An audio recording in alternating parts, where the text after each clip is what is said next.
Madam शिक्षणाचं महत्व आजच्या वर्तमानात समजून सांगता आलं पाहिजे हे पालकाचं पहिलं काम आहे. त्याने आज का शिकलं पाहिजे याचं उत्तरच नाही. आणि दुसरी गोष्ट मी माझ्या एक गोष्ट अशी आहे सर विरोध सर, मी डॉक्टर आहे होमिओपॅथीचा, बरोबर, BHM झालेलं आहे माझं. आणि मानसशास्त्रामध्ये होमिओपॅथीमध्ये मेडिसिन सिलेक्शन हे मानसशास्त्रावर असते. आणि मी जे शिकलोय आता जे तुमचे पालक आले ना नाहीत ना त्यांना मी सांगून द्या घरी जाऊन की ते ज्ञान मी इथं सांगणार आहे ना ते गुगलवर नाही. लक्षात घ्या, आपल्याला जे गुगल बाबाचं हे आहे का गुगलवर नाही, कारण मी जे सांगणार आहे ते ऑथेंटिक एकच डॉक्टर आहेत पूर्ण इंडियामध्ये, पूर्ण ऑल ओव्हर इंडियामध्ये. आणि डॉक्टर राजेश शंकरन ज्यांच्या सेन्सेशन मेथडनुसार मी मुलांना ट्रीट कसं करायचं ते सांगत असतो. आणि याचं कुठलं ऑथेंटिक युट्यूबला चॅनलच नाहीये, तुम्ही सर्च करून पाहा. त्यांचं एकच चॅनल आहे ते अदर सॉन्ग, ते इंग्लिशमध्ये आहे. आणि त्याचा वापर हा मेडिसिन होमिओपॅथीच्या मेडिसिनच्या सिलेक्शनसाठी होतो, मुलांना घडवण्यासाठी होत नाही. हे सांगणारा महाराष्ट्रातला मराठीमधला मी एक ही पद्धत सांगणारा महाराष्ट्रातला मी एकटाच आहे. ज्याला चॅलेंज करायचं असेल त्याला घरी जाऊन गुगल सर्च करा की सेन्सेशन मेथड नुसार कशा प्रकारे मुलं घडवली जातात. नाही तर गोष्ट अशी आहे की आपण ज्या मुद्द्यावर होतो की मुलं घडवायची असेल तर त्यांना आजच्या विषयामध्ये सांगितलं गेलं होतं. तर त्याच्यामध्ये सगळ्यात पहिली प्रोसेस आहे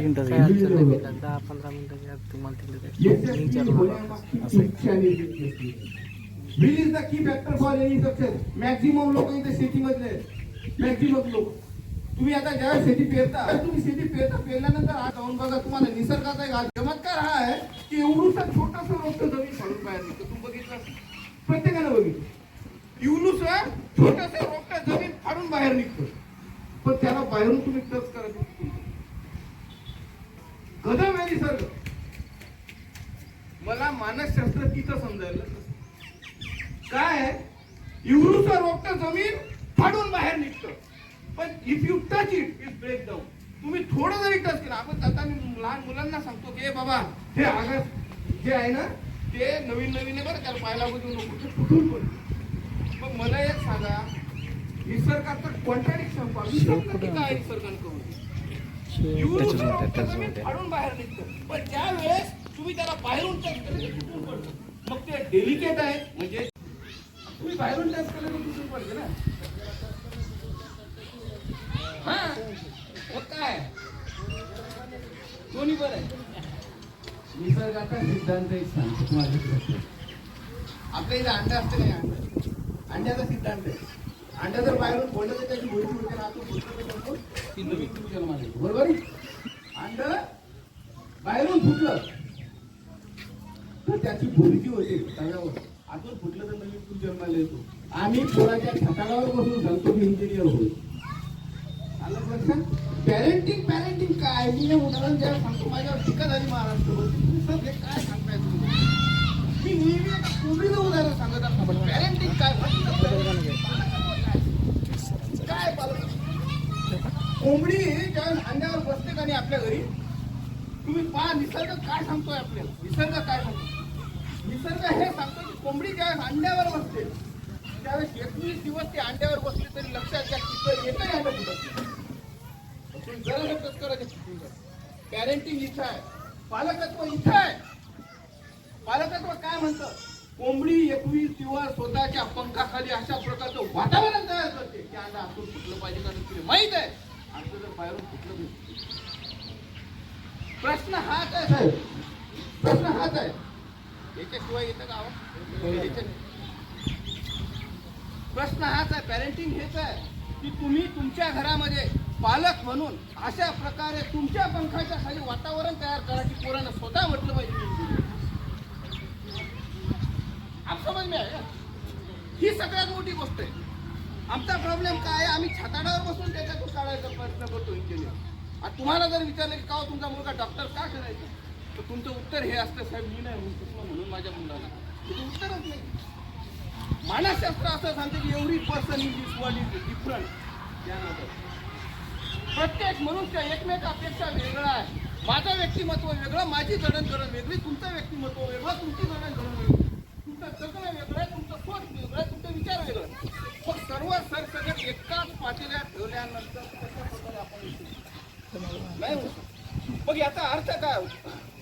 आणि याला म्हणतो आम्ही एक गोष्ट आहे. आणि मग याला मी एक उदाहरण देतो. पुन्हा एकदा प्रश्न विचारतो. कोण काय करते? कुलूप का चावी? हे सेम उत्तर देऊन टाकलं की तुम्ही असलं ना आपलं नाव बरोबर येत नाही सांगतो. मला आवडली ही बॅटिंग आवडली. मी ऑलराऊंडर आहे.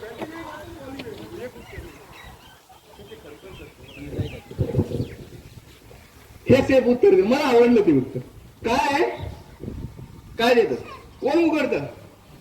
चावी उघडते. बरोबर आहे. तुमचं उत्तर बरोबर आहे साहेब, पण मानसशास्त्राच्या दृष्टिकोनातून हे उत्तर चुकीचं आहे. त्याचं उत्तर असं सांगतो, कुलूप कोणत्याही चावीनं उघडत नाही. आलं लक्षात? कारण मानसशास्त्राचा आमच्या एक जीवनाचा सिद्धांत असा आहे की if your key is right, lock must be open. कुलुपामध्ये तुमची जर चावी बरोबर असेल तर कुलूप उघडतो. मी चावी म्हटलं ना, फक्त चावी कोणतीही असू शकते. आता माझ्या गाडीच्या चावीनं तुमची तिथुलीची चावी थोडीच खोलणार आहे. खुललं का? माझ्या घरी आपण ठेवले काही पैसे, त्याची माझ्या गाडीच्या चावीनं उघडेल का? नाही. नियम काय? If your key is right, lock must be open. मग लक्षात घ्या, कोणत्याही कुलपाचं उघडणं ही चाबी डिसाईड करत नाही साहेब, त्या कुलपाची बनावट डिसाईड करत असते. त्या कुलपाची इंटरनल बनावट जी आहे ती तय करते की मी कोणत्या चाबीनं उघडेल. आणि मुलांच्या बाबतीमध्ये एक्झॅक्ट हे आहे की मुलाच्या अंतर्मनाचा गुणधर्म, म्हणजे that is called as the personality of that particular children, ते व्यक्तिमत्व डिसाईड करते मी कोणाच्या चाबीनं खोलणार. आणि म्हणून मुलांचं व्यक्तिमत्व महत्वाचं आहे, त्याची बनावट महत्वाची आहे. तुम्ही कोणतीही डॉक्टर की ही चावी लावा, ती चावी लावा, जमलं पाय, करत पाय, हे पाय, ते पाय. तू म्हणा मी गरिबीतून बाहेर आलो, मला पोरांना डॉक्टर झालं पाहिजे. तुमच्या गरिबीतून त्याचा डॉक्टर होण्याचा काय संबंध आहे? काहीच नाही. किती तेवढी त्या गोष्टी सांगतात मानसशास्त्राच्या बाबतीमध्ये. आणि युट्यूबला तर इतकं बेकार चालू आहे, काही सांगतात नाही, काय बेसिक शिकवतच नाही. आता गोष्ट लक्षात घ्या, ते असतं त्याचं व्यक्तिमत्व. आणि मुलाची पर्सनॅलिटी, मुलाचं व्यक्तिमत्व ज्यावेळेस आपल्या लक्षात येतं की अरे हा ह्या बनावटीचा आहे, याची मेंटॅलिटी अशी आहे, आणि मग आपण जर तिथे चावी व्यवस्थित लावली तर मग आयुष्यामध्ये मुलामध्ये फरक पडणं चालू होतो. ना आपल्या इकडे एक म्हण आहे, लोहा जब गरम होता है तो उसके ऊपर हथौड़ा मारना चाहिए, फिर वो अपना आकार बदल देता है. बरोबर आहे? काय आहे आमचा प्रॉब्लेम, काय आहे माहितीये का? थंड लोखंडावर दगड आणणारी माणसं आहे. दगड थंड थंड आहे समजा लोखंड, आणि त्याच्यावर तुम्ही किती हातोडे मारा, त्याच्यावर आकार नाही बदलणार ना. का? वो जो गरम होता है तब हातोडा मारना चाहिए. आणि ते मारणं असते त्याची इमोशनल स्टेट. मुलं भावनिक कठोर होतात हे तुम्हाला समजलं पाहिजे. मुलाचं व्यक्तिमत्व काय? आणि डॉक्टर राजेंद्र शंकर असं म्हणतो की देअर आर 6 टाइप्स ऑफ, खूप आहेत. आणि ते जर कार्यशाळा मी जर शिकवायला लागलो तर तुम्हाला मी कमीत कमी 2 दिवस नाही उठू देईन. तो व्यक्तिमत्व हे 6 प्रकारचे असतात. Plant kingdom, animal kingdom, mineral kingdom, important नोफोड आणि सार्कोड या प्रकारचे असतात ती व्यक्तिमत्व. त्यातले प्रामुख्याने जे आढळून येतात ते 3 दिसतात की त्याचे सिम्पटम्स, त्याच्या गोष्टी आपल्याला समोर दिसायला लागतात. प्लांट किंगडम, ॲनिमल किंगडम आणि मिनरल किंगडम. मी थोडं डिटेलमध्ये जाऊन तुम्हाला सांगतो की हे काय आहे. बरोबर? तुम्हाला इथपर्यंत समजलं की मुलाचं व्यक्तिमत्व जर आपण समजून घेतलं तर त्याला हँडल करणं सोपं जातं. आणि व्यक्तिमत्व समजून घेण्यासाठी सगळ्यात महत्वाची गोष्ट असते की आपल्या मुलावर लक्ष असलं पाहिजे. आणि लक्ष तेव्हा नाही ठेवायचं जेव्हा तो कॉन्शियस असतो. फिटेस्ट नावाचा जो कार्यक्रम आहे ना, तो ॲनिमल किंगडम मध्ये आढळून येतो की त्याला मारल्याशिवाय मी जगू शकत नाही. हे ॲनिमल किंगडमचं पहिलं लक्षण आहे. त्यामुळं कॉम्पिटिशन करत असताना लक्षात ठेवा आपण आपले मुलं हिंस्र करत आहोत. त्यामुळे कॉम्पिटिशन नावाची गोष्ट डोक्यातून काढून टाका. मिनरल किंगडम वाले दे आर स्ट्रक्चर असतं सर त्यांचं. व्यवस्थित राहणं, व्यवस्थित वागणं, व्यवस्थित सांगणं, स्ट्रक्चर्ड असतं. आपलं व्यवस्थित ठेवणं, हे वागणं ते. आणि ते आयडेंटिटी बद्दल असतात, ते स्वतःच्या आयडेंटिटी बद्दल बोलतात, रिस्पॉन्सिबिलिटी बद्दल बोलतात, या प्रकारचे बोलतात ते मिनरल किंगडम वाले. आणि प्लॅन किंगडम वाले दे आर सेन्सिटिव्ह. जसं लाजाळूचं झाड असतं, त्याला हात लावल्यानंतर त्याचे ते पानं आकुंचन पावतात. त्याचं कारण असं आहे की चेंज वेदरला त्यांना फेस करावं लागतं. म्हणजे जे झाडं येतं ते बदलतात, पाऊस आला तर ते वेगळं वागतात, पाणी आलं तर वेगळं वागतात. तसंच असतं की जर असं पाणी आलं, सर्दी झाली, तो प्लॅन किंगडमचा आहे. आणि ते आर सेन्सिटिव्ह. म्हणजे आपण नुसतं धावलं तरी रडायला लागतात, ते प्लॅन किंगडमचे. बरोबर. तर त्याच्या डिटेलमध्ये मी जात नाही, गेलो तर खूप लांब होईल. त्यामुळे मी शॉर्टकटमध्ये पुन्हा आपल्या व्यवस्थेमध्ये येतो की मुलं आपली व्यक्तिमत्व व्यक्त कशी करतात आणि मग त्यांना कसं हँडल करायचं. समजा एक मुलगा आला, तो नेहमी असं म्हणतो ना की papa mummy look at me, आज I am look like a Salman Khan. तो काय म्हणतो, बाबा इकडे बाबा इकडे मी सलमान खान सारखा दिसतो का नाही बा. लगेच शर्ट गिर्ट काढते, असं असं असं फिरवते. आपण काय करतो, 2 थापा देऊन दिले. मूर्ख त्याचा अभ्यास करतो जातं, ते माऊली स्कूलमध्ये जातं, हे शिकता काय सलमान खान, अंगावरचे कपडे काढून फेकतं. सवाल ये नहीं है कि उसने क्या किया, सवाल ये है कि उसने क्यों किया. त्यानं हे का केलं हे महत्वाचं आहे ना. आणि मुलानं त्याचं व्यक्तिमत्व व्यक्त केलंय.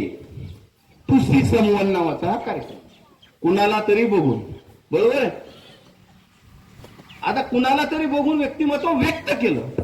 आता आपली जबाबदारी अशी आहे की यार हे जे यानं दाखवलं ना, हे याचं व्यक्तिमत्व असू शकतं.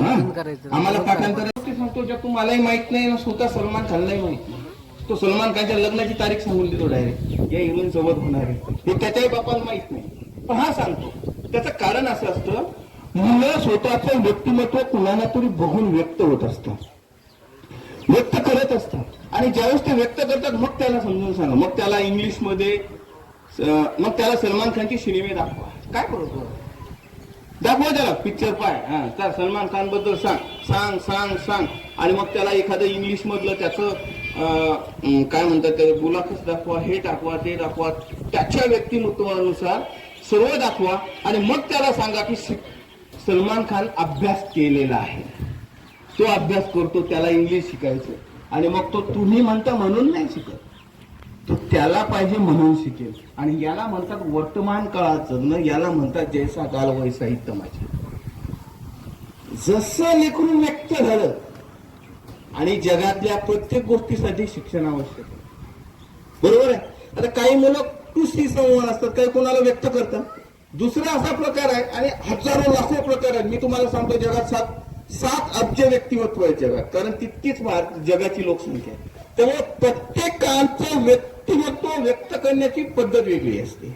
आता दुसरा आला, तो म्हणतो, एकदा असंच एका शिक्षिकेने विद्यार्थ्याला सांगितलं, एक काम करा, तुम्ही पालकावर निबंध लिहा.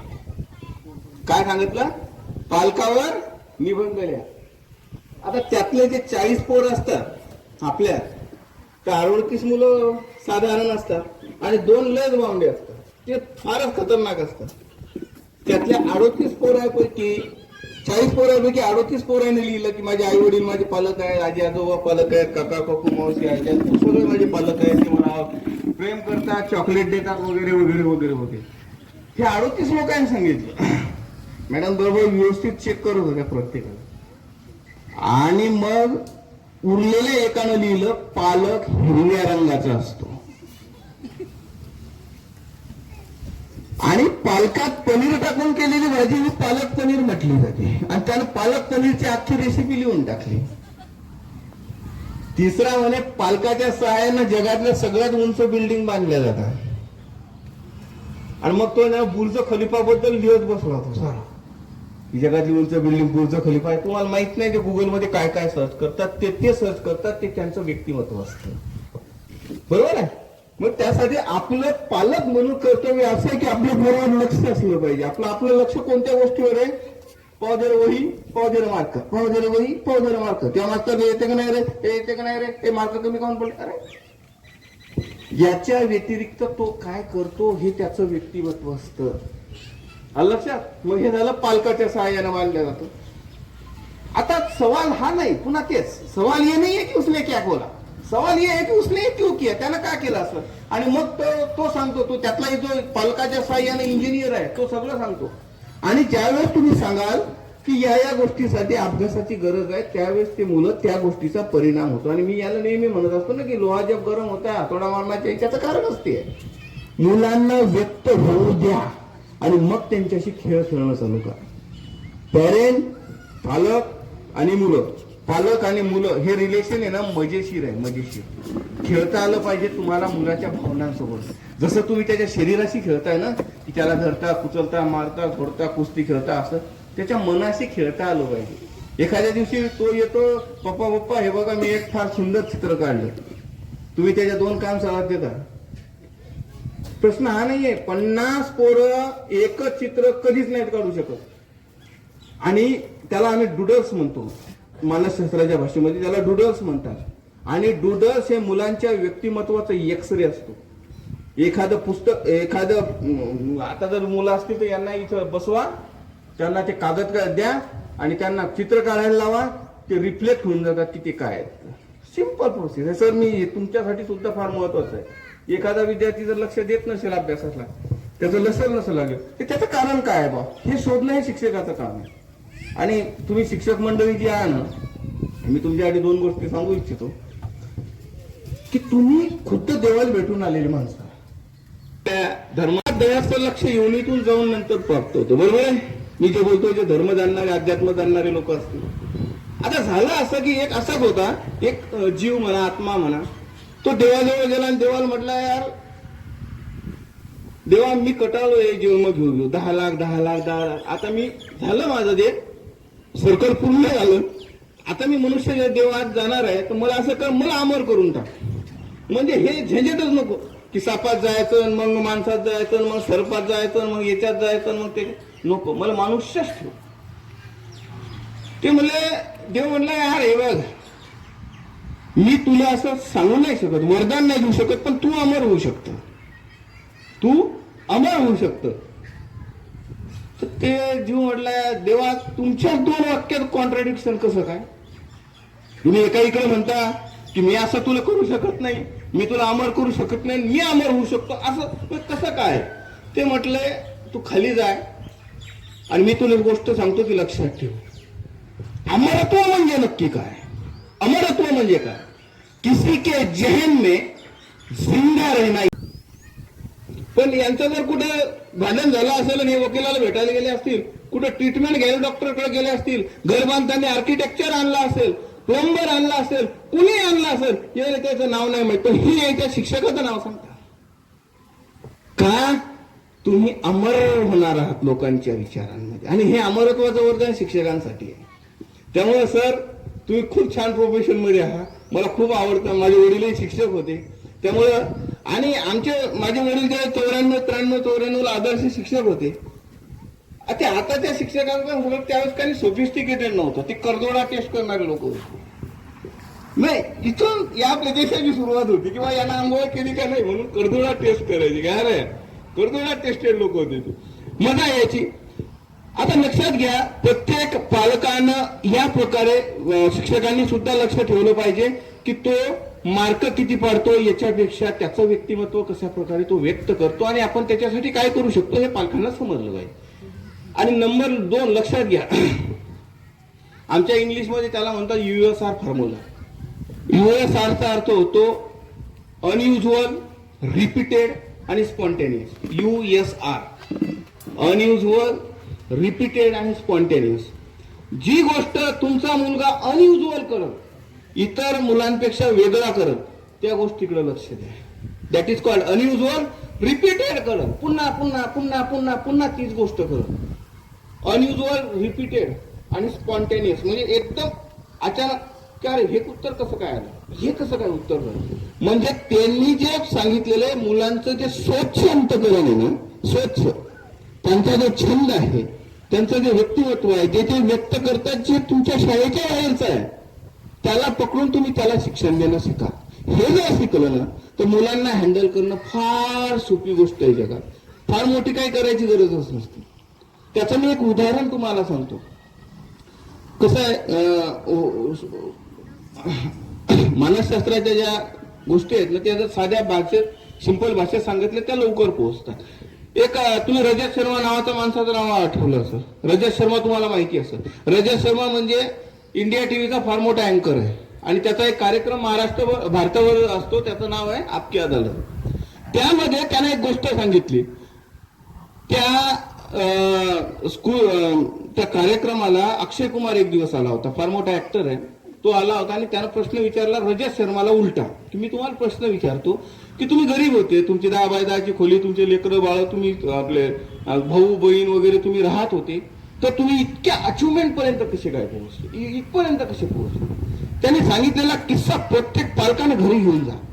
हा किस्सा घरी घेऊन जा, तुम्हाला लक्षात येऊन जाईल की मुलांचं मानसशास्त्र काय. फार 2 मिनिटात आपण हे करून नंतर आपण तुमचे प्रश्न घेऊ.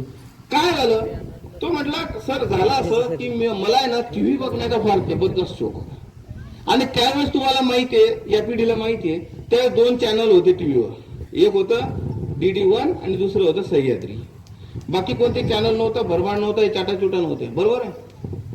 तर त्यांनी सांगितलं की मी सिनेमा बघण्यासाठी शनिवारी त्यांच्या घरी गेलो संध्याकाळी 9:30 वाजता. त्यावेळेस अशी प्रथा होती की सिनेमा अर्धा शनिवारी यायचा आणि अर्धा रविवारी रात्री यायचा. मग तेच गेले त्याच्या घरी सिनेमा शनिवारी बघायला. भगतसिंगवर सिनेमाच होता, देशभक्तीवर सिनेमा होता, ते बघितलायला गेला. गेल्यानंतर वापस आले आणि दुसऱ्या दिवशी जैन साहेब म्हणून होते बाजूचे, त्यांच्या घरी रविवारी पुन्हा तो अर्धा सिनेमा बघायला गेला. आणि गेले तर त्या जैन साहेबांना कडी आतून लावून घेतली की रोजच पोरग येते ना, हे कशाला आपल्या घरात घेतलं पाहिजे, त्याच्यापेक्षा नको, ते कडी लावून घेतली. मी वापस येत होतो आणि मला तो सिनेमा प्रचंड आवडला होता, मला पाहायचा होता. मी रडत होतो, मैं रो रहा था, मैं बिलग रहा था, मेरे आंखों से आंसू आ रहे थे. आणि मी रडत असताना माझे वडील माझ्या समोर आले, मला विचारलं अरे का रोऊन रहा. तो म्हणला पप्पा देखो ऐसा है, बहुत अच्छी फिल्म चल रही थी, खूबसूरत फिल्म थी, भगत सिंग के ऊपर थी, देशभक्ती के ऊपर थी, देखी थी, आज आधी देखली थी. दुसऱ्याच्या घरात कोणाला तरी तिसऱ्याला पाहिल्यापेक्षा तू तुझ्या आयुष्यात असं कर की तू टीव्हीवर आला पाहिजे, लोकांनी तुला पाहिलं पाहिजे. आणि हे वाक्य ऐकल्याबरोबर त्याच्या लक्षात आलं की मी टीव्हीवर कसं येईल, दॅट्स ऑल. मी टीव्हीवर कसं येईल. आणि मग त्यानं इंग्लिश शिकणं चालू केलं, मग त्यानं भाषा शिकणं चालू केली, मग तो जर्नलिस्ट झाला आणि मग तो एक दिवस टीव्हीवर आला.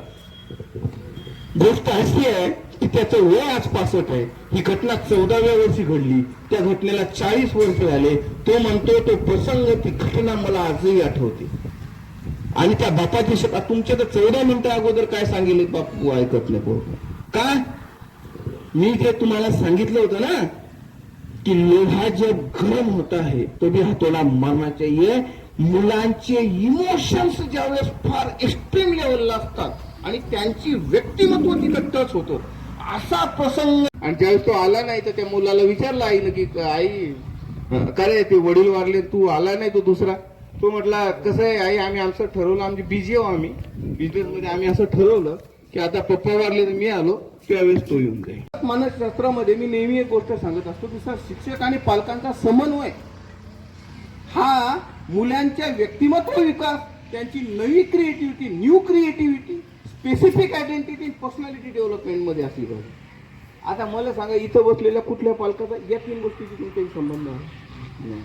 आमचा संबंध आहे तो सर पैसे भरले, आमचं हे डेंगरू आणून टाकलं, मशीन मध्ये टाका, तिकडून व्यवस्थित बाहेर निघलं पाहिजे. पैसे देतो ना सर, हेच चालू आहे. काय झालं या 8, 10, 15, 20 वर्षामध्ये ज्यावेळेस आम्ही शिक्षण घेत होतो, आम्ही जिल्हा परिषदेतील शिकलेले विद्यार्थी आणि आम्ही काय ब्रिलियंट होतो असंही काही नाही. पण आमचं असं आहे की आमचं भावनिक नातं फार स्ट्रॉंग आहे आमच्या आई वडिलांसोबत, समाजासोबत. यांचं काय झालं, डिटॅच झालेलं आहे. त्यांना काही घेणं देणं नाही, तुमचं नाही, तुमच्या पैशाचं नाही, काय तुम्ही त्या पैशाशी मतलब आहे. आम्ही सांगताना हे सांगतो पोरा डॉक्टर होय, डॉक्टर झाल्यानंतर आमच्या म्हणते हे डॉक्टर आहे बाई इतके कमावतात, त्याच्यात 5 बिल्डिंग मिळगे आणि वावर घेतला आपल्या इकडं त्या डॉक्टरना महिना त्याच्यासाठी किती कमाव. आम्ही हे नाही सांगत की सेवेसाठी होय, आम्ही हे नाही सांगत बाबा याच्यासाठी नको करू, सेवा कर, सेवा कर, मन लावून कर, लोक पैसे द्यायला तयार आहेत. पैसा हा आयुष्याचा अल्टिमेट एम नाही असू शकत, हे तर येणारच आहे. पण तुम्ही तुमचं काम किती निष्ठेनं कुठल्या गोष्टीसाठी करता हे फार महत्वाचं आहे. मुलांवर संस्कार असे करावं, हे फालतू पैशाच्या नादी पैसा असला पाहिजे नसला पाहिजे असं नाहीये. संत काय म्हणतात की पैसा, वैराग्य काय म्हणतो, वैराग्याचा काय अर्थ होतो की सगळं आहे पण माझं मन त्यात रमत नाही. याचा अर्थ काय होतो, आपल्या संत तुकाराम महाराजांनी जे सांगितलेले आहे, सुखी कोण कोण आहे, जो समाधानी आहे तो सुखी आहे. बरोबर आहे. हा, या वाक्यामध्ये मी फक्त एक शब्द टाकतो, तुम्हाला वाक्याचा अर्थ बदलून जाईल. एकच शब्द, फक्त काहीच नाही बदलायचं. संत तुकाराम महाराजांचा मला खूप आदर आहे आणि त्यांचंच वाक्य आहे की समाधान हे असेल. बोलायला तयार बिझी आहे. आता पालक मिळावलेलं कार्यक्षेत्र काय काय पडलेलं आहे, 2 घंटे लेट फवारणी केली असती तर काय बोललं. आणि मी तुम्हाला सांगतो साहेब, इथं न आलेला पालक तुम्ही घरी जाऊन पहा, तो वेस्टेजच काम करत असतो. कारण सध्या वाढवरण पाळी नाही आहे का, कोणाची राहिली नाही, निधन नाही करायला. बरं, बाया मग नाही घरी गेले तर काय फरक पडायला लागला. बाया काय तरकडच उपडणारे, तुम्ही नाही गेले तरी ते काय सोयाबीन थोडीच उपडणारे. बरोबर. काय झालेलं आहे, आमचं नातं मुलांशी भावनिक ठेवा. आम्ही व्यवहारिक झालेलो आहे आणि जोपर्यंत आपल्या डोक्यातला व्यवहार निघून जात नाही तोपर्यंत आपण मुलांना समृद्ध करू शकत नाही. बरोबर आहे. पैसा हा अल्टिमेट असतो, पैसा हा येणारच, तो कुठंच नाही जात. पण ज्याचं कामात समाधान आहे. मला एक सांगा, तुम्ही शेतात गेले, सोयाबीनवर आळी पडली, आळी पडल्यानंतर तुम्ही त्या आळीला भेटले, अरे तू आली का, बरं ठीक आहे, मी त्यासाठी औषध आणतो. मस्त आनंदाने गेले, फिरले, आले, वापस आले, औषध पड, ते पीक तुम्हाला देत चालतं. म्हणून कामात समाधान असलं पाहिजे. जर डॉक्टर असेल तर त्याला पेशंट नीट करण्याला समाधान असलं.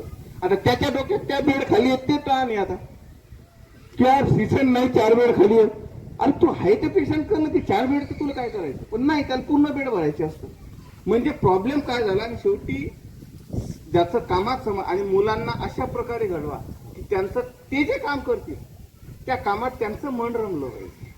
मग त्याला काही करा. मी तर नेहमी सांगत असतो की पोरग भिकारी झालं तर मन दुःख नाही, तो 1 नंबरचा झाला पाहिजे की मन त्या सगळ्यात जास्त गल्ला त्याचा प्रॉब्लेम नाही, 1 नंबर असलं पाहिजे. म्हणजे असंच हो असं नाही. आलं लक्षात. ओके. काही प्रॉब्लेम असेल तर विचारा, नाही तर मी पुढं सांगतो, किंवा आपण जर बोर झाला असाल तर आपण इथे थांबून जाऊ. ओके.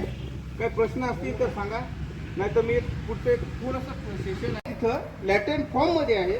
आणि लॅटेंट फॉर्म मध्ये असताना त्या लॅटेंट फॉर्म मधला तो व्हायरस तुमच्या शरीरामध्ये सोडला जातो. त्याचं असं असतं की त्याचे फिजिओलॉजिकल सिम्पटम्स नसतात. म्हणजे त्याचं फिजिओलॉजीचं जे सिम्पटम्स असतात का नाही, काय आपण त्यापासून आजार होत नाही, ते फक्त आहे, अस्तित्वात आहे. त्याचं कारण काय असतं मी तुम्हाला सांगतो. काय असते, तुमच्या शरीराला कोरोना व्हायरस माहितीच नव्हता आजपर्यंत. होता का? ज्यावेळेस कोरोना झाला मग त्याचे सिम्पटम्स आले, हे आलं ते आलं, सगळं घातक तुमच्या शरीराला, नंतर त्याचे परिणाम जाणवायला लागले. झालं असं की तुम्हाला जर समजा लहानपणी आपण तोंडाचे पोलिओ टाकतो, त्या पोलिओ व्हायरस लॅटेंट फॉर्म मध्ये असतो की जो तुमच्या तिथं फिजिओलॉजिकल असतो पण फिजिकली असतो, पण फिजिओलॉजिकली नसतो. फिजिकली असतो, शरीरानं आजार असतो पण त्याचे सिम्पटम्स जाणवत नाही. होतं काय माहितीये का, अशा वेळेस ज्यावेळेस तुमच्या शरीरामध्ये असा कुठला व्हायरस सोडण्यात आला त्यावेळेस तुमच्या शरीरातलं जे अँटीबॉडीज आहेत की ज्याला आपण फायटर म्हणू, आर्मी मॅन म्हणू, तर ते अशी एकदम अलर्ट होऊन जातात की अरे हे काहीतरी वेगळं आलं आपल्या शरीरात. आणि मग शरीराची नैसर्गिक प्रोसेस अशी आहे, शरीराची नैसर्गिक प्रोसेस अशी आहे की जर एखादा व्हायरस बाहेरून आपल्या शरीरामध्ये आला तर त्याचे अँटीबॉडी शरीरामध्ये आपोआप तयार होतात. हे निसर्गाचा नियम आहे. बरोबर आहे.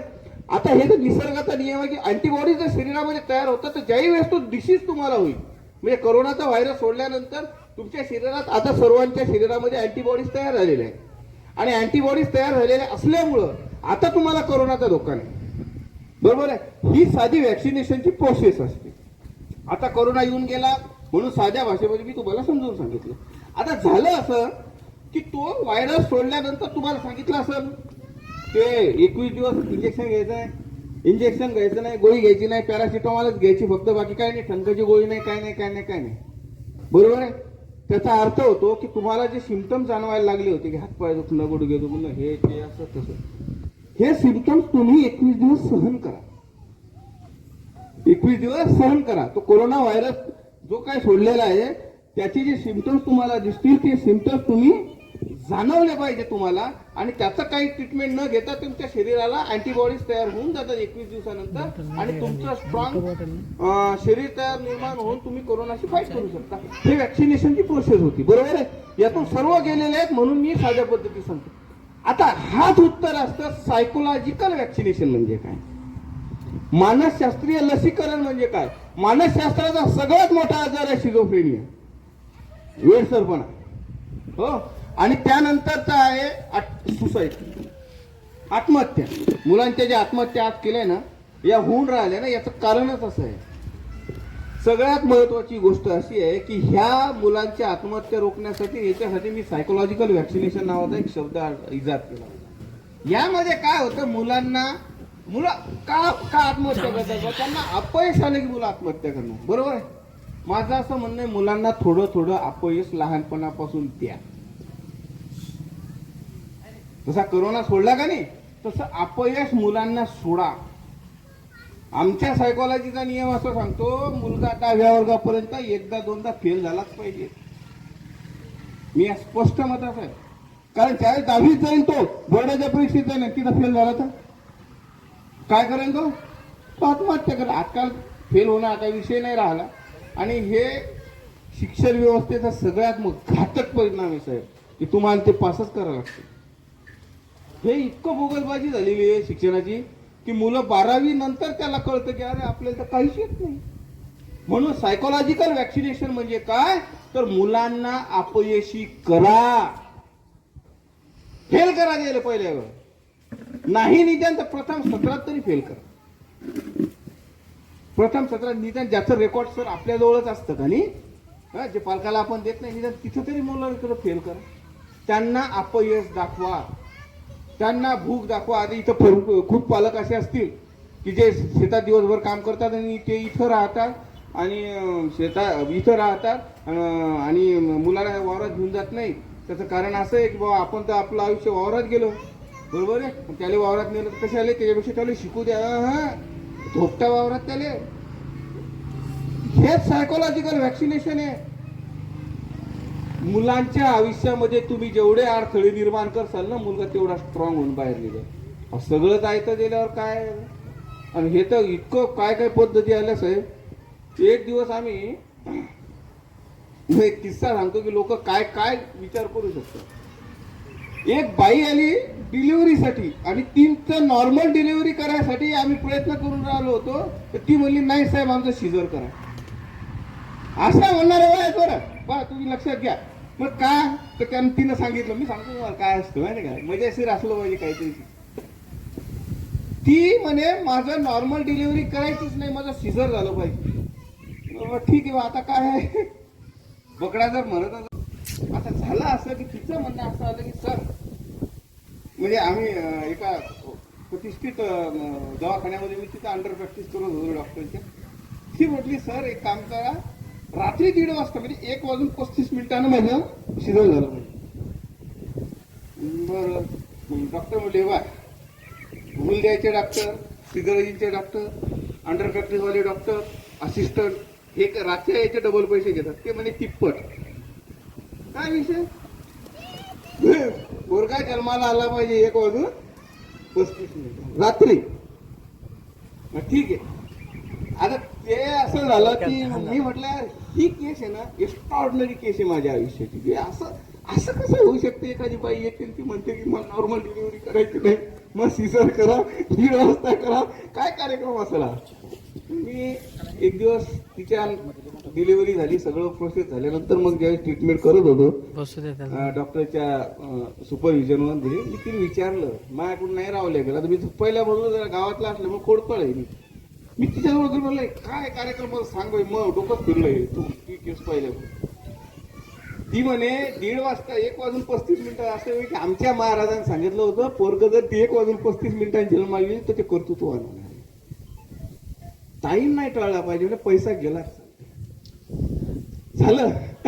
आणि दुसरी गोष्ट तर याच्यापेक्षा इंटरेस्टिंग होती, तिनं सांगितलं की नॉर्मल डिलिव्हरी मध्ये बर्थ पॅसेज मधून मुलगा जसा बाहेर पडतो का नाही, तो स्ट्रगल करत करत येत असतो. त्याच्यामुळे नॉर्मल डिलिव्हरी झालेल्या मुलांना आयुष्यात स्ट्रगल करावं लागतो. जे शिजन करून निघतात त्यांना सारं आयतं भेटतं. म्हटलं यार हे तर का अलग लक्षात. बर्थ पॅसेज मधून मुलगा पास होतात तो स्ट्रगल करत येतो, मग त्याला आयुष्यात स्ट्रगल करावं लागतं. आणि जर सिझरियन झालं तर सारं आयतो भेटतं. म्या म्हटलं सालं या बाईला 5 लाखाचं बिल झालं तरी ते पोरग नशिबान कसं काय होऊ शकतं. अशा प्रकारचे अनेक लोक जीवनामध्ये भेटत असतात. त्यामुळे मी यासाठी हे उदाहरण सांगितलं की मुलांना स्ट्रगल शिकवा. काही काही पेरेंट इथपर्यंत आले की बर्थ पॅसेज मध्ये सुद्धा स्ट्रगल नाही करायला काम पडलं पाहिजे, इथपर्यंत घाणेरडी मानसिकता आपल्या समाजाची. मुलांना स्ट्रगल शिकवा. शनिवार रविवार वावरात नाही धोपटा पुंजे उचलायला लावा त्याने काय फरक पडायला लागेल. क्योंकि उनको पता चलना चाहिए. कसं आहे, मी तुम्हाला एक गोष्ट सांगतो. आमचा काय प्रॉब्लेम माहिती आहे, आम्ही मुलांना ज्या मुलगा पेन मागतो का नाही, आम्ही म्हणतो यार रोजचं काय करायला हे गे रे यार 1 डझनवर पेन दे. बरोबर आहे, घरात डझनभर पेन पडलेले असतात, तो अर्ध फेकतो अर्ध काढतो, हे करतो ते करतो. होतं असं की ज्याच्या घरामध्ये 12 पेन आहेत त्याला पेन नसणं ही कल्पना माहिती नाही. आणि कल्पना करा तुमचा मुलगा 10वीला एक्झाम मध्ये गेला, तिथं गेल्यानंतर त्याला असं कळलं, जाता जाता असं होऊ शकते, वेळ कोणाची खराब असू शकते. आत गेल्यानंतर त्याला कळलं आपण जे 2 पेन आणले होते ते पडले. होऊ शकतं का असं? ज्या मुलाला हे माहीतच नाही की पेन नसणं काय असतं तो फेल होणार. किती अभ्यास करू देतात, अभ्यास येऊन काय नाही होतं. मेंटली प्रिपेअर कशी असणार. आणि आजची जी पिढी आहे ना, ब्रेन टॅलेंट ना इंटेलेक्च्युअल आहे पण दे आर मेंटली वीक.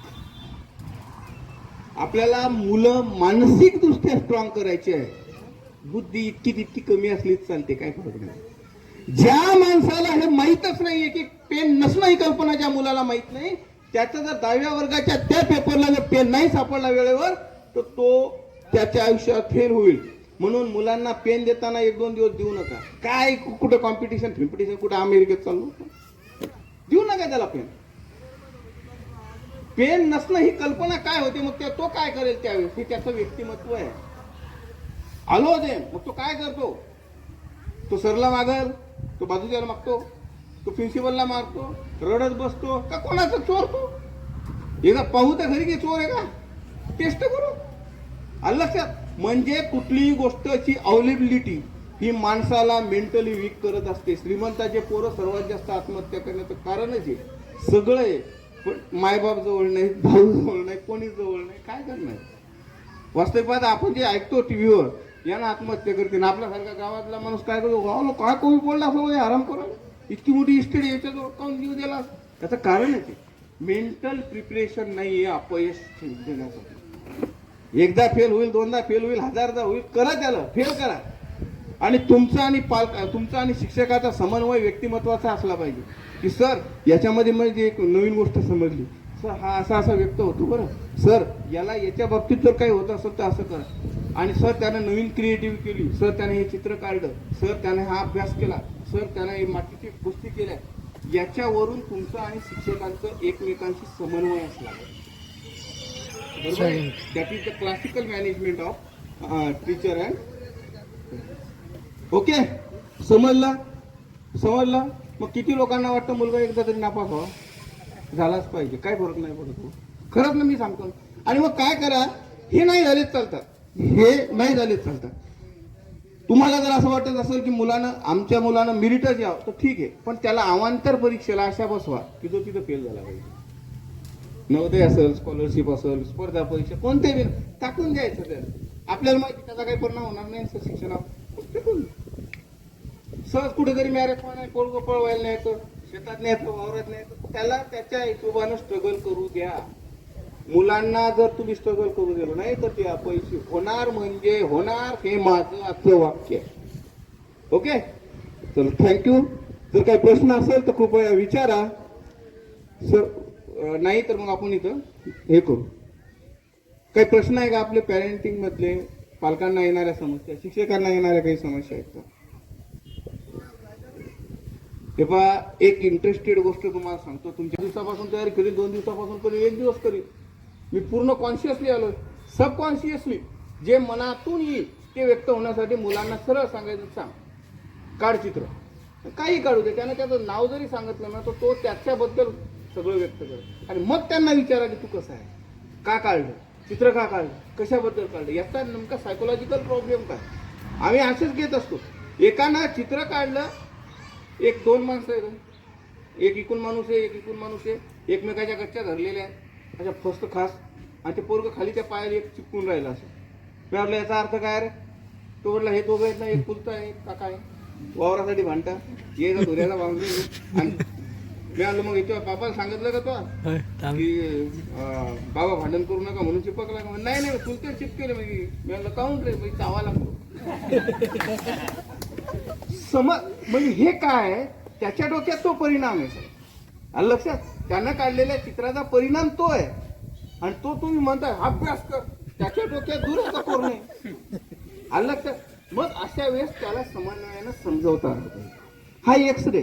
दुसरी गोष्ट आहे की कोणतीही टेस्ट घ्या सर, अरे जा रे बाबा एक लिही आपल्या शाळेवर काहीतरी, लिही या रस्त्यावर काहीतरी लिहि. म्हणजे कुठलाही विषय न देता ऑन द स्पॉट मुलांना जर तुम्ही जाणून घेतलं तर तुमच्या लक्षात येईल की याचं व्यक्तिमत्व काय, याला कशात इंटरेस्ट. एखाद्या पिक्चरचा स्टोरी लिहितो, बरोबर आहे, एखाद्या पिक्चरचं पोस्टर काढतो, आणि कोणाचा एक रेष जरी ओढली सर, एक रेष, तरी तो एका रेषेचा अर्थ 100 पटीने सांगू शकतो. जो त्याच्या व्यक्तिमत्वाचा प्युअर फॉर्म आहे तो बाहेर आला पाहिजे. कुठल्याही प्रकारची त्याला इंटरफिअर न करता सांग याच्याबद्दल, सांग त्याच्या. आणि तुमची चर्चा सुद्धा सर, मुलं जर घरी जरी प्रॉब्लेम असेल ना तर त्याचं रिफ्लेक्शन स्कूलमध्ये दिसतं, है ना. म्हणजे बापानं जर मायले मारलं तरी पोरगा अभ्यास करत नाही, हा एक नवीन फंडा तुम्ही लक्षात घ्या. म्हणून पोराच्या देखत बायकोला मारणं बंद करून द्या, त्याचा सुद्धा अभ्यासावर परिणाम होतो. लक्षात. म्हणजे त्याचा प्युअर फॉर्म कुठे निघेल हे आपल्याला समजलं पाहिजे. त्याचे हॉबीज काय आहेत, त्याचा छंद काय, तो एकच गोष्ट रिपीटेडली काय करतो, या गोष्टीकडे लक्ष असलं पाहिजे. दुसरी गोष्ट ड्रीम्स, स्वप्न. स्वप्न जे मुलांना पडतात का नाही रात्रीच्या झोपेत, तुमच्यापैकी किती लोकांना मुलांचे स्वप्न पाहिले तर ऐकले तर, जाऊ दे तिकडे पायाचं सोडून दे, ऐकले तर. तुमच्याजवळ तुमचा पोरगा आला बाप्पा बाप्पा मला असं स्वप्न पडलं, सांगा हातवर नाही. त्याचं कारण मुलांना रात्री पडणारं स्वप्न तुम्ही दाखवेल नाही की डॉक्टर हो इंजिनियर होय, रात्री पडणारं स्वप्न हे मुलांच्या व्यक्तिमत्वाचं सगळ्यात मोठं रिफ्लेक्शन आहे. मुलगा जर तुमच्याजवळ आला, पप्पा मी राजा झालो, हे झालो, ते झालो, असं झालं, तसं झालं, प्युअर फॉर्म आहे, बसवा जवळ, अरे स्कूलने सुट्टी, आज खड्ड्यात गेलो, सांग काय काय. मग तुम्ही जाणून घेऊ शकता त्या मुलांना, अरे हे याला यात इंटरेस्ट आहे, आणि त्याचा जो इंटरेस्ट आहे त्या इंटरेस्टला शिक्षणाची काय गरज आहे त्या स्पॉटला समजावं. That is the subconscious direct hitting म्हणतो आम्ही. Subconscious direct hitting. त्याच्या अंतर्मनामध्ये ज्या गोष्टी आहे, त्याच्या अंतर्मनाची जी वादळ येतं त्या वादळांमध्ये तुम्हाला खेळता आलं पाहिजे. आम्ही कॉन्शियसली खेळायचं नाही त्याला हे ताण नको घेऊ, आज अभ्यास बंद, चल सांग स्वप्न तो सांग. कारण मला असं वाटतं ना की सगळ्यात मोठं फेल्युअर जे आयुष्याचं असतं ना ते आमचं हेच आहे की आम्ही मुलांची स्वप्न पाहत नाही. म्हणजे मी जे सांगितलं ना, आम्ही ही जी पिढी बसलेली आहे ही सारी पाठांतरवाली आहे का नाही. हे कोणता विषय समजून नाही हे पाठच करेल. आता जसं मी तुम्हाला सांगितलं Salman Khan, look at me, I am like a Salman Khan, shirt काढतो. उद्या घरात शर्ट जरी काढलं तर आम्ही जाऊन म्हणून हे सांग काढून काढलं, ते म्हणते काय नाही पप्पा आंघोळी चालू, नाही नाही सांग, नाही नाही देशमुख सरनं सांगेल हा सलमान खान आहे, त्याला माहीतच नाही, तो सहज सांगतो. पण नाही, जर त्यानं व्यक्त केलं तर तो सलमान खान, त्यानं व्यक्त केलं तर तो नाही सांग. बर एखादा हिरो आठवते का मग तुला कपडे काढले की मग बरोबर मी थोडा हिंट देतो. हा हिंट देतो, तुला सलमान खान आवडते, शाहरुख खान आवडते, का आमिर खान आवडते, तो म्हणते ठीक आहे काय म्हटलं एकदम म्हातारा खाऊन व्यक्ती सर्व. तसं नाही, मुलं जे जे सांगतात ते ऐकणं शिका. बाजारात घेऊन गेलं तर मुलं अर्ध व्यक्तिमत्व व्यक्त करते राहा. बाजारात घेऊन गेलं तर त्याला गोबी आणू, त्याला पैसे आवडते, हे आण ते आण, असं आण ते आण ते आण ते आण. मुलं कुठे व्यक्त करतात. आणि तुम्हाला जर तुमचं पोरगं डॉक्टर करायचं असेल ना तर सगळ्यात पहिली गोष्ट त्याला डॉक्टर दाखवा, सांगायचंच नाही करू. त्याला इंजिनियर दाखवा. तुम्हाला IAS जर बसवायचं असेल ना, त्याला IAS दाखवा. एक दिवस सुट्टी मारा शाळेले, गाडीवर चाललं जायचं, मस्त जायचं जालन्याले, जिल्हाधिकारी कार्यालयाच्या बाहेर बसायचं, लाल दिव्याची गाडी येते, बस बसायचं. त्यालाच प्रश्न विचार, सर हे कोण आहे, काय आहे, कसं आहे. अरे कलेक्टर असतात, बापा रे इतकं मोठं, चला मग आपण पाहू ते कलेक्टर साहेब काय करतात. पण त्याचा दरवाजा उघडायला माणूस येईल. मग त्याच्या कुठल्याही गोष्टी तुम्ही जे सांगता ना, त्यापेक्षा तुम्ही त्याला व्हिज्युअलाइज करता आलं पाहिजे. त्याला सांगू नका शेती कर, त्याला दाखवा. त्याला सांगू नका डॉक्टर हो, दाखवा डॉक्टर. आपण नेहमी म्हणतो का नाही की डॉक्टरचे पोरं डॉक्टर काऊन होतात, लीडरचे पोरं लीडर काऊन होतात. त्याचं कारण आहे ते पाहतात ना जिंदगीवरती. तर माहिती आहे ना, हा एखादा लीडर असतो, त्याचं पोरग उद्या लीडर झालं तर मागच्या लीडरनं जर कमिशन खायला असेल तर पोरग बिल खातेच का नाही, कारण त्याला पाहिलं आहे की हे असं आहे, हा कार्यक्रम असा आहे. आणि म्हणून ते लवकर होतात. म्हणजे डॉक्टरचा पोरगा लवकर डॉक्टर का होतो, त्याचं कारण त्यानं पाहिलं डॉक्टर काय असतो. आता आपण आहोत शेतकरी, आपलं स्वप्न IASचं आहे, आणि IAS बाब मी त्यानं पाहिला नाही, काय कार्यक्रम. माझा पोरगा आहे ना, मी आहे पोलीस पाटील आंधूरचा. आता पोलीस पाटील आहे ना, तर मी माझ्या पोरग एक लाईन मला एक दिवस सहज म्हटला की मला पोलीस व्हायचं. आता माझ्या लक्षात नाही आलं ते लोक की अरे झालं काय याला एक तर मला मी पोलीस होतो.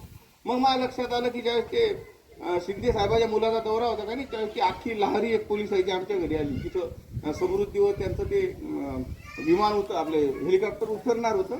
त्यामुळे ते आले, ते बंदुकी आले, चहा पाणी झालं, ते चालले गेले.